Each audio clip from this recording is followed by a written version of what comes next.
Olá, eu sou o Gerson Júnior e hoje vou contar um pouco da história de uma das mais icônicas camisas dos anos 90, a Carijó, do Bragantino de 1991.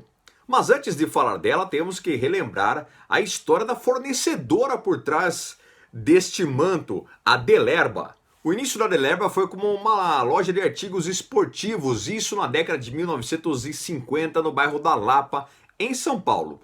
Assim, Sérgio Delerba inaugurava a Casa Delerba de Esportes.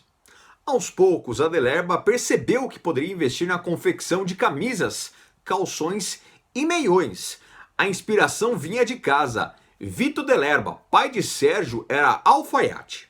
Logo, a Delerba estava fornecendo uniformes para São Paulo e Palmeiras. Lembrando que na época não era comum as equipes estamparem o patrocinador no peito. Eram as próprias equipes que compravam os uniformes. Algo que hoje se tornou comum com as marcas próprias. Temos os casos do Paysandu, Coritiba, Fortaleza, CSA e tantos outros. Diz a lenda que a Delerba inclusive forneceu calções para a seleção brasileira nas Copas de 54 e 74, mas isso não foi confirmado pela atleta, que era a fornecedora da seleção brasileira à época. Já no final da década de 70, a Delerba foi contratada pela Topper, que era uma marca da Alpargatas, que também mantinha a marca Rainha, para fornecer uniformes.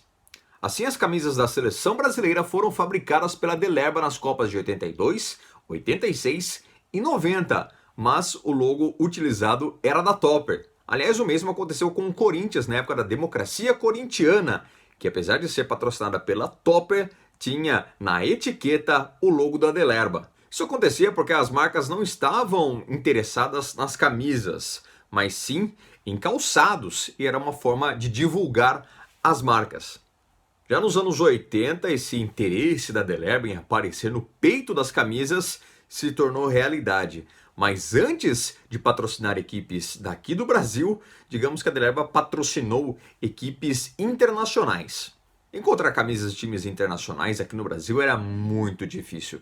Por isso, o Ricardo Delerba, filho do Sérgio, teve a ideia de fazer camisas das equipes internacionais, mas com o logo da Delerba. Então era comum ver camisas do Napoli do Maradona, do Milan dos holandeses, da Inter de Milão e tantos outros com o logo da Delerba aqui do Brasil.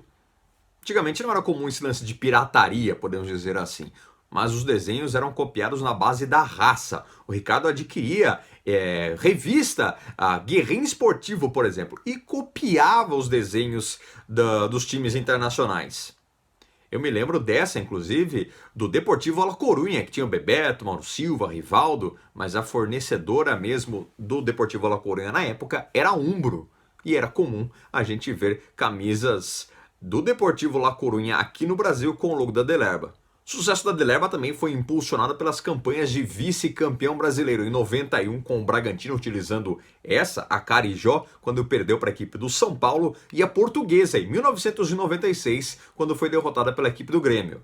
Após a entrada de empresas estrangeiras aqui no Brasil, a Delerba perdeu o mercado e aos poucos foi deixando a sua presença no futebol. A última equipe que vestiu o manto da Delerba foi o Noroeste em 2010. Bom, agora vamos falar então das formas geométricas das camisas da Delerba. A mais famosa aqui no Brasil acabou sendo essa do Bragantino de 1991. Bragantino foi campeão paulista em 1990 na final caipira contra a equipe do Novo Horizontino, e em 1991 o time foi vice-campeão brasileiro quando perdeu para o São Paulo, quando utilizou esta camisa na temporada. Mas o que muitos não sabem é que esse desenho originalmente é da Umbro, quando a marca inglesa lançou o uniforme de treino da Escócia, que foi usado em 1988 e 1989. A Umbro também utilizou o mesmo desenho, mas com outras cores, quando lançou o uniforme reserva do Ajax em 1991 e 1992. Além do Bragantino paulista, o Xará paraense também utilizou o modelo com as cores do clube, branco, azul e vermelho, que foi produzido pela Delerba. Aliás, ele está ali na imagem. Quem também foi agraciado por esse modelo, mas apenas nas mangas, foi a Portuguesa, em 1992. E o que chama a atenção foram, digamos, os genéricos utilizados pelo Brasil. Os rivais Ceará e Fortaleza também utilizaram uma variação deste desenho. Eu tenho aqui comigo essa camisa, que é uma réplica da camisa do Bragantino de 1991.